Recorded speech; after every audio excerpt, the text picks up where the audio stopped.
Es este fin que tendrá la ampliación que en su momento se le dio al programa temporal para los salvadoreños conocido como TPS. Este tema, sin duda alguna, traerá ya empieza a despertar muchas inquietudes a partir de estas relaciones que se tienen entre el gobierno salvadoreño y el gobierno de los Estados Unidos. ¿Cuál es la lectura que ustedes tienen alrededor de este tema? Marvin, ¿nos puedes poner un poco así ligeramente en contexto y entramos a debatir los puntos y contrapuntos que hay en eso? Bueno, yo lo que entiendo es que hay dos posiciones, ¿no? Una en la que dice que el gobierno debería de haber intervenido y ayudado y apoyado y acompañado a la diáspora en las gestiones en relación a poder lograr una extensión. Y están otras posiciones en las que dice que pues no se puede hacer mucho, y que hoy vaya el gobierno a decirle a la administración Biden, mire, ¿verdad? Se puede hacer, por supuesto, pues, pero sería como estarse retractando de lo que ya se había firmado cuando se acordó que el país era, digamos, un país seguro, ¿no? Para detener la migración hacia Estados Unidos.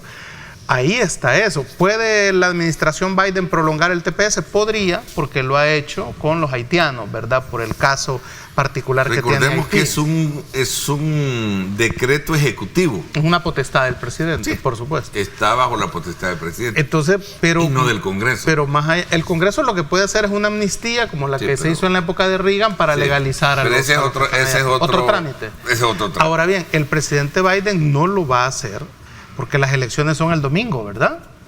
Y las de medio tiempo. Las de medio tiempo. Y el tema más importante en Estados Unidos ahorita en la campaña es precisamente la migración, el tema económico y la migración. Comencemos diciendo que es un drama, ¿verdad? Y ese es un drama real que afecta a casi 200.000 familias.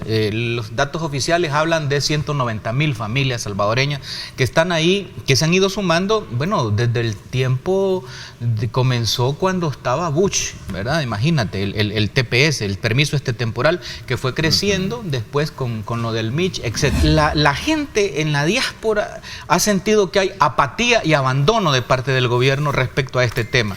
Bueno, está el hecho de que en la Asamblea Legislativa no quisieron pronunciarse al respecto, y aparece el gobierno dando casi en extremis, cuando ya estás en lo último, un comunicado diciéndole y pidiéndole a los Estados Unidos bueno, consideración respecto al TPS. Entonces, mi opinión es que ha habido definitivamente como una desidia del gobierno actual respecto a los intereses de este grupo de la diáspora. Realmente poco o nada es lo que se puede hacer ya en estos momentos, y el acompañamiento es algo que no solamente lo va a hacer el gobierno de El Salvador, por lo menos en el término de abogados, sino que tienen que estar de acuerdo todas las partes interesadas o todas las personas, porque ellos ya tienen sus representantes, ellos ya tienen sus abogados, vienen en esta lucha desde hace muchísimos años.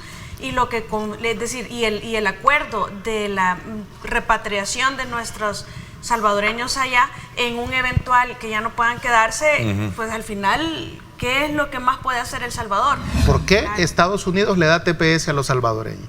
Porque El Salvador acompaña, ¿verdad?, a Estados Unidos a la invasión en Irak. Claro. ¿Verdad? Entonces, José María Aznar organiza un contingente de tropas latinoamericanas, apoya diplomáticamente El Salvador una guerra falsa, ¿verdad? Esa guerra era falsa. Mintieron para invadir Irak, Estados Unidos. El origen de la guerra fue falsa. La guerra fue real. Sí. El origen de que había armas de destrucción era, eso fue mentira. Pero Bush vino aquí, le dijo amigo a Paco Flores, y a Paco Flores lo mejor que le había podido pasar en su vida fue que el presidente Bush le dijera mi amigo. Mi mejor amigo. Entonces en eso, digamos, fue que El Salvador consigue el TPS. Digo yo, se pueden hacer cosas que no vayan por la línea diplomática porque tiene la puerta cerrada, pero se puede hacer un apoyo directo con los TPSianos. Y los estadounidenses en eso lo tienen bien claro. Sí. Mira, ahorita están a punto de lanzarse misiles con los rusos, sí, pero los canales de comunicación entre el Pentágono y el Ministerio de la Defensa ruso existen. Es más, están hablando más seguido hoy para evitar precisamente que se disparen misiles nucleares. Claro. Ahora bien, Estados Unidos entiende lo que es diferenciar un discurso, si tú quieres, nacionalista desde parte del gobierno salvadoreño, y el discurso para atender el tema del TPS. Mira, pero es que así es la diplomacia. Mira, estamos cosechando lo que se ha sembrado a Bueno, nivel ¿de diplomático. quién depende entonces? La firma depende de Biden.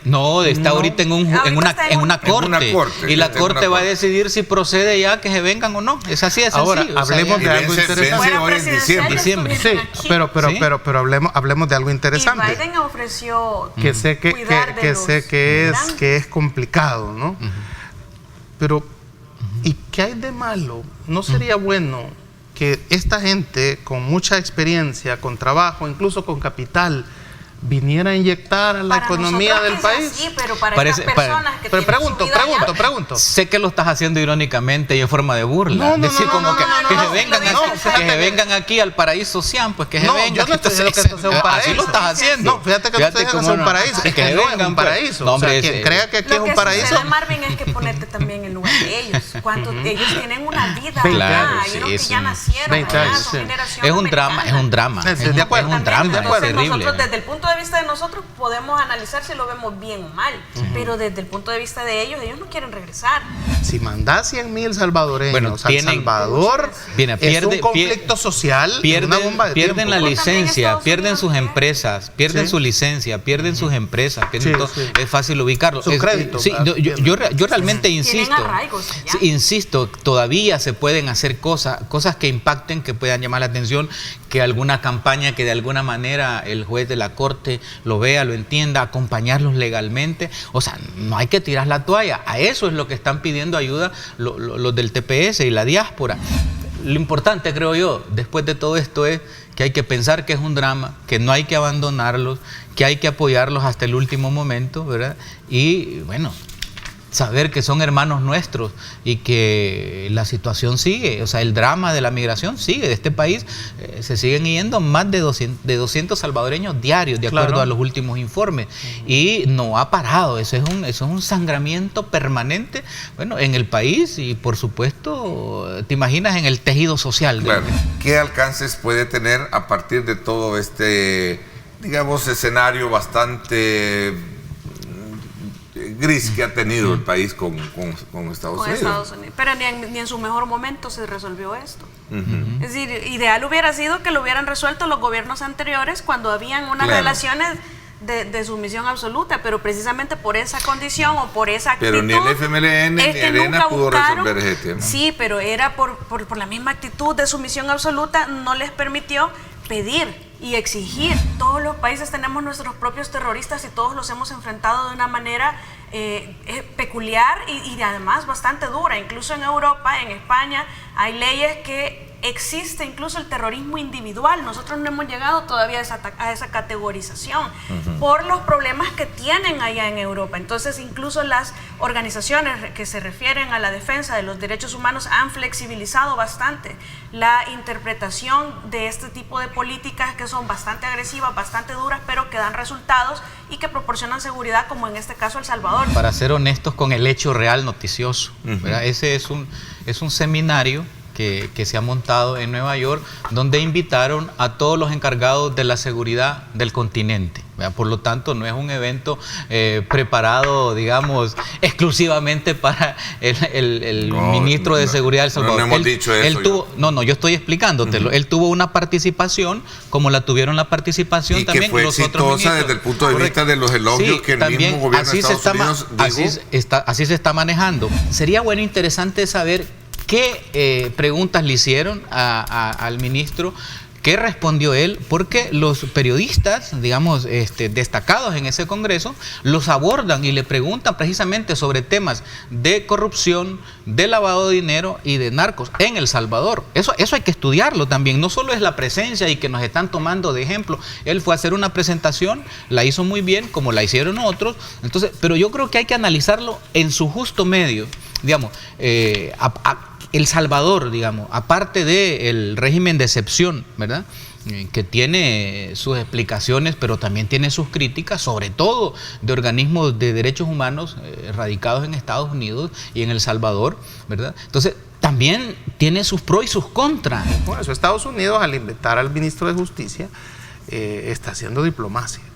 Y eso es lo que Estados Unidos hace. O sea, Estados Unidos no se ha cerrado. Hay dos instituciones con las que sigue colaborando. a pesar del conflicto, que es la Fuerza Armada y la policía. Cada país va a resolver su problema delincuencial de acuerdo a su realidad, y el estado de excepción lo tienen todas las constituciones. Fíjate que ayer pero no lo usan porque alegan Estados que es Unidos, violación a los derechos ¿tú sabes humanos? cuántas veces se ha aplicado el estado de excepción en Estados Unidos? No sé, pero en El Salvador Nunca.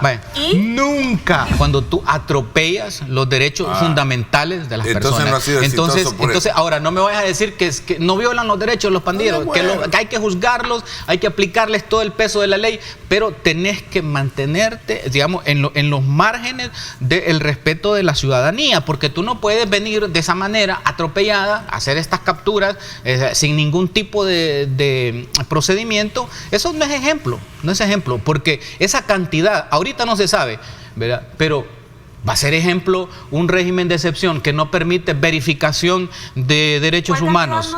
Verificación de derechos humanos. ¿De es decir, cuánta gente por ejemplo, o sea, no hay certeza de las cifras que están dando.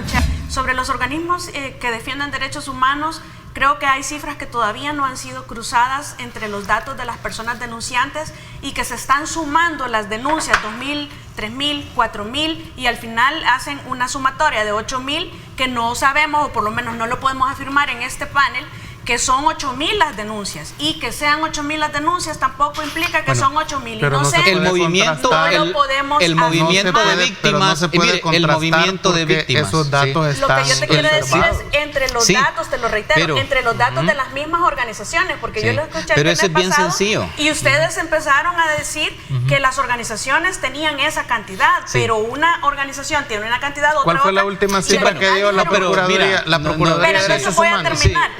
Las organizaciones al final están para atender las denuncias. El movimiento de víctimas, que se llama MOVIR, de víctimas de este régimen de excepción, han pedido que organismos internacionales intervengan en la verificación de las cárceles y que entren. ¿Por qué? Porque no hay una verificación real. No, pero todo lo de procurador sí llegó, fue eso hay verificación,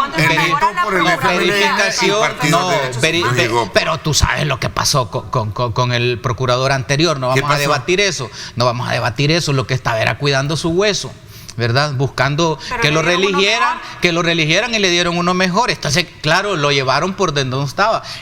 Mientras no se resuelvan estas cosas que hemos estado hablando y que haya pues una transparencia en cómo se maneja, es que a mí me gusta mi policía, me gusta mi ejército, me encanta que esté ahí en las calles, pero yo quiero un ejército y una policía que respete la ley, que no se vuelva delincuente para combatir delincuentes. Ese es el ejército y la policía que yo quiero.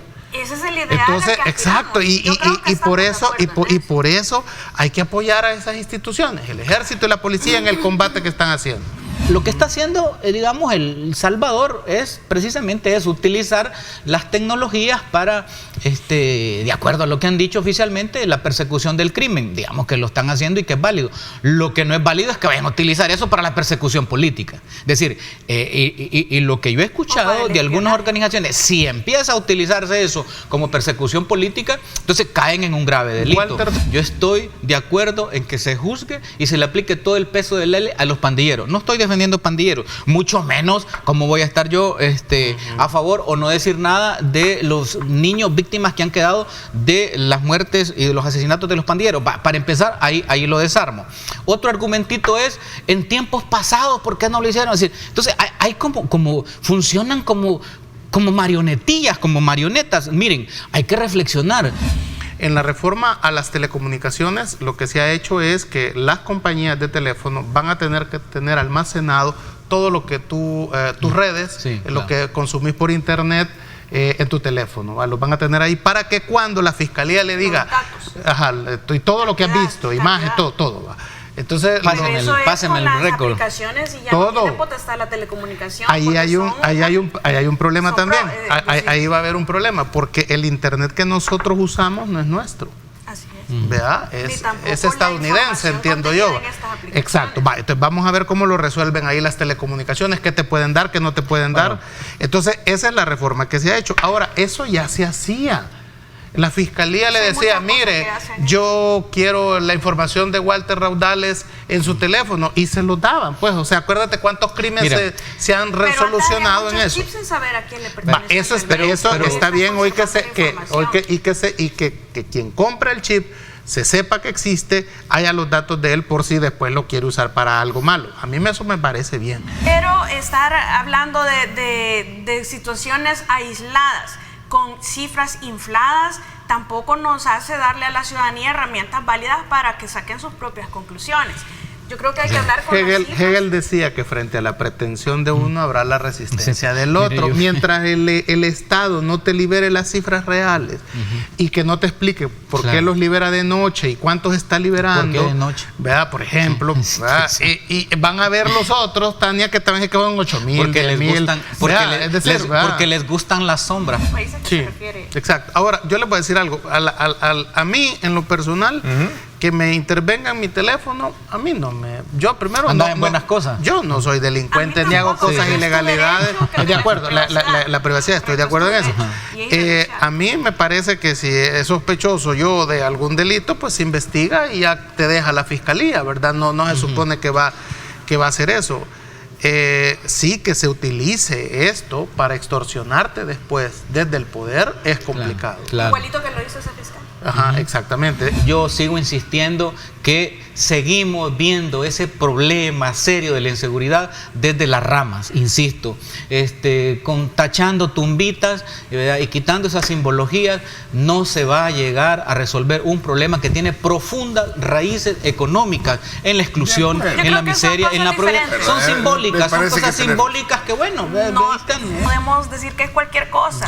Es importantísimo lo que se está haciendo. A mí sí me parece que está genial que destruyan, porque ¿por qué se les van a hacer altares a los pandilleros asesinos? Me parece que que está bien en cuanto a simbología, porque empodera a la gente. Ahora, es diferente. Yo creo que no podemos decir de que hay inseguridad peor que antes o igual que antes. Eso es una falacia. Creo que hay que apartar, como siempre lo discutimos en este panel, 3 temas diferentes. Uno es la parte represiva, otra es la parte preventiva y la otra parte resocializadora. Son 3 temas aislados que en su conjunto es el tratamiento integral a este problema de los mareros, y sobre lo que nosotros hemos dicho que hay una completa y absoluta efectividad que no solamente se mide en las encuestas, sino que es palpable en la realidad, es la parte represiva, que se tiene que trabajar ahora en las estructuras para evitar que se replique el fenómeno o el flagelo. Completamente de acuerdo. Los salvadoreños tienen una cosmovisión bien sagrada con los muertos, ¿verdad? No deja de todo ser Mesoamérica, todo claro, Mesoamérica. no deja de ser grotesco que vos estés destruyendo una tumba.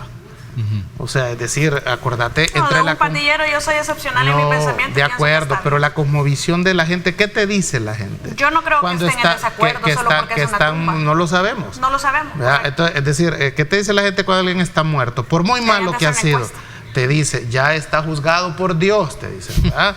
Yo te digo lo que la cosmovisión, la cuestión cultural. De lo que representa que esté entonces la tumba vos llegas y quitas las plaquitas, ¿verdad? Borras todo eso.